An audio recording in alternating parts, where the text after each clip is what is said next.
People, now that you're familiar with arithmetic operators, you also know how to do typecasting. It's time for us to do a simple program. In this program, we are going to find out the sum and average of two numbers or three numbers or whatever the numbers are there, doesn't matter. Okay, so let's start. First of all, if we want to find out sum of two numbers, we need two numbers, right? So let's declare two variables here. Let's say number 1, 10, and then we are going to declare one more variable. Let's say number 2, 5. And now we are going to find out the sum of these two numbers. Therefore, we need variables. So let's say here integer sum, and then we can find out the sum of these two numbers with the help of this arithmetic plus operator, right? And then we can print out the sum. So this is something we already did. Of course, something new will come up very soon. So let's say sum equal and then %d for printing out the integer number, and we're going to use \n for printing the new line and the result of some variable we are going to print here. That's all. Okay, so far so good. Now we can run this program and let's see the result. Of course, it will be expected sum equal 15. There is nothing new here, right?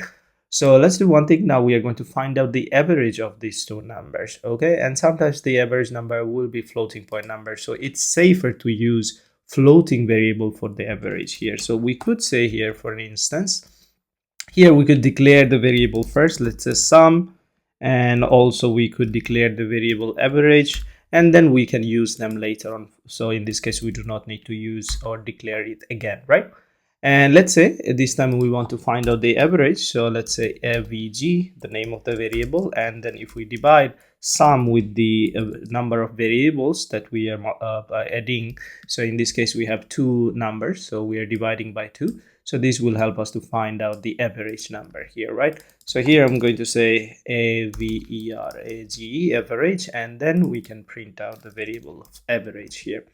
Okay, so if we run this program, let's do that. Here we're going to run it again, and of course I have to run it here, and then we are going to get the result 15, and the average is 7.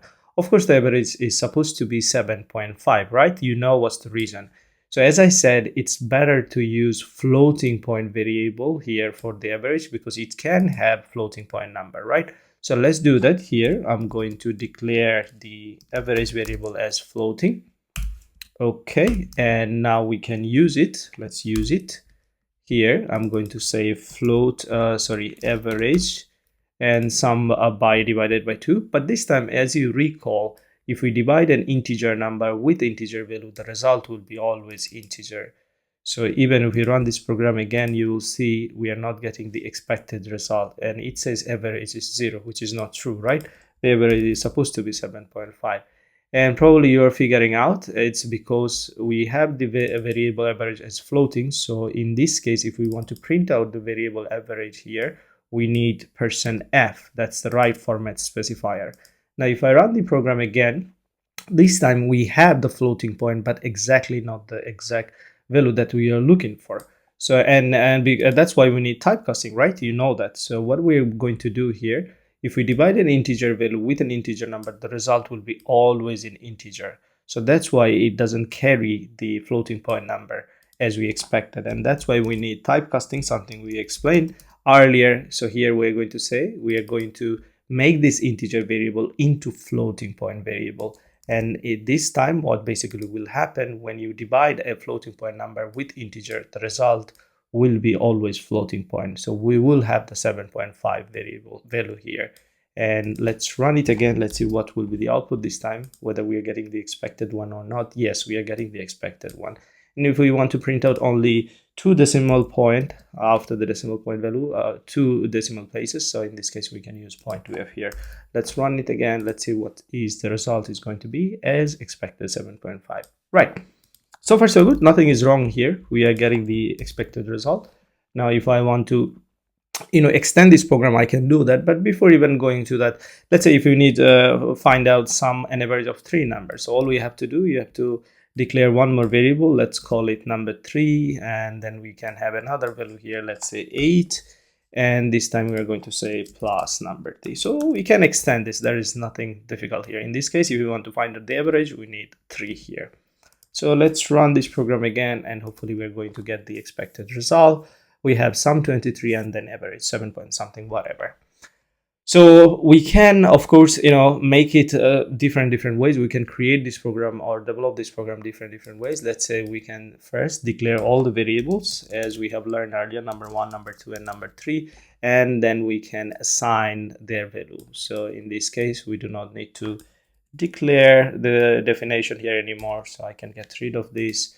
And here also I can define the variable called sum, and I don't have to get it anymore. So all the declaration is going at the top.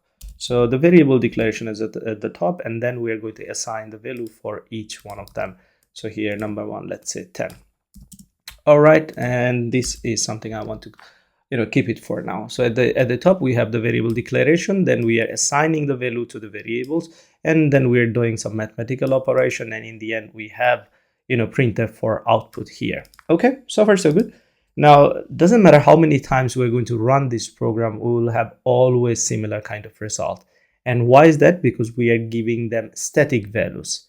Now we want to get input from user so that we can make this program more like useful in real life.